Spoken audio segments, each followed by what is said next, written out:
ఇంతంతా Apollo hospital కూర్చొని సీట్లు లేవు అక్కడ. 7:30 నుంచి ఇప్పుడు 12 అవుతుంది. ఒత్తిడి 100 లక్షలు కట్టించుకోవడం తెలిసింది, కానీ నిజాలు దాచిపెట్టి 12 అవుతుంది. కుర్చీలు వేయడం తెలియలేదు.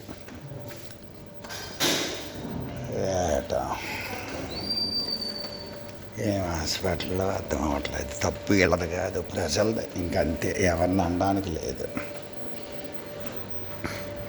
నిలబడి ఉన్నారు అంతసేపు, అక్కడికి నిలబడలేక కూర్చున్నారు. అక్కడికి వచ్చి కర్మ 8 లక్షలు తగలబెట్టుకొని కూడానా గ్యారంటీ లేని వైద్యాలు చేసుకొని సంతకాలు పెట్టించుకొని సస్తే శ్మశానానికి బతుకుంటే ఇంటికని చెబుతూ నాకేం అర్థం అవ్వట్లేదు.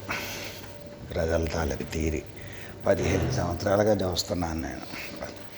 లక్షల ఫార్మాస్యూటికల్ కంపెనీలకు శాంపిల్స్ ఇస్తారు, ఈ మెడికల్ షాప్ వాళ్ళకి డాక్టర్లకి శాంపిల్స్ ఇస్తారు. కాబట్టి వాళ్ళు ఇష్టం వచ్చినట్టు వాళ్ళు అమ్ముడైపోతున్నారు. వాళ్ళు అందరికీ శాంపిల్స్ కావాలి, అందుకని ఇస్తాను. 10 లక్షలు తగలెట్టాను శాంపిల్స్ కింద.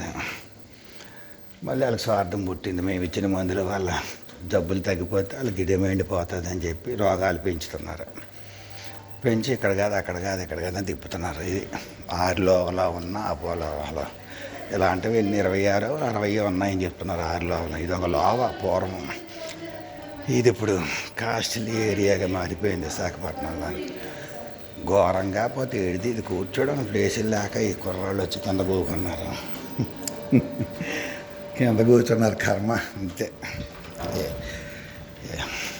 ఏడు చెప్తాం, ఎవరి మటికాలు స్వార్థం. నాకు జరిగిపోతుందా లేదా, నేను బాగున్నానా లేదా, ఏ చూస్తున్నారు. కానీ పక్క వాళ్ళ కోసం ఆలోచించే రోజుల్లో ఎవరు లేరు.